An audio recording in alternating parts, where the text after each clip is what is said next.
Tollywood অভিনেতা আবির চট্টোপাধ্যায়ের শুভ জন্মদিনে প্রিয় বন্ধুকে নিয়ে আবেগী বার্তা দিলেন দুই বাংলার জনপ্রিয় অভিনেত্রী জয়া আহসান। শোবিজ ইন্ডাস্ট্রিতে তাকেই সেরা বন্ধু হিসেবে মনে করেন অভিনেত্রী।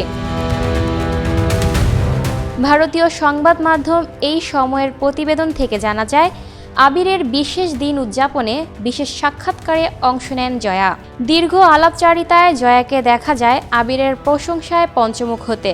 জয়া জানান, ইন্ডাস্ট্রিতে তিনি অনেকের সঙ্গেই কাজ করেছেন, তবে আবিরের সঙ্গে তার বেশি কাজ হয়েছে। সে সুবাদে অভিনেতার অনেক গুণই তিনি খুব কাছ থেকে দেখার সুযোগ পেয়েছেন। জয়া বলেন, আমি কখনো দেখিনি ও কোনো আড্ডায় বা কখনো কোথাও কাউকে নিয়ে সমালোচনা করছে। কেউ কষ্ট পেতে পারে এরকম কথা আমি আবিরকে কখনো বলতে শুনিনি। তাই ওর জায়গা আমার জীবনে অনেকটাই ওপরে। একটু বেশি সমালোচনাহীন মানুষ, ভক্তদেরও অনেক যত্ন করতে জানে ও। জয়া আরও বলেন, আসলে আবিরের থেকে অনেক কিছু শেখার আছে। সংসার এবং কর্মজীবন পাশাপাশি চালিয়ে যাওয়া খুব সহজ কাজ নয়। আবির খুব সুন্দরভাবে পরিবারকে প্রাধান্য দিয়ে সংসার জীবনটা মেনটেন করে। শুধু তাই নয়, কাজের জায়গাটাও ব্যালেন্স করে। ওর মতো একজন মানুষকে বন্ধু হিসেবে পাওয়া খুব ভাগ্যের ব্যাপার।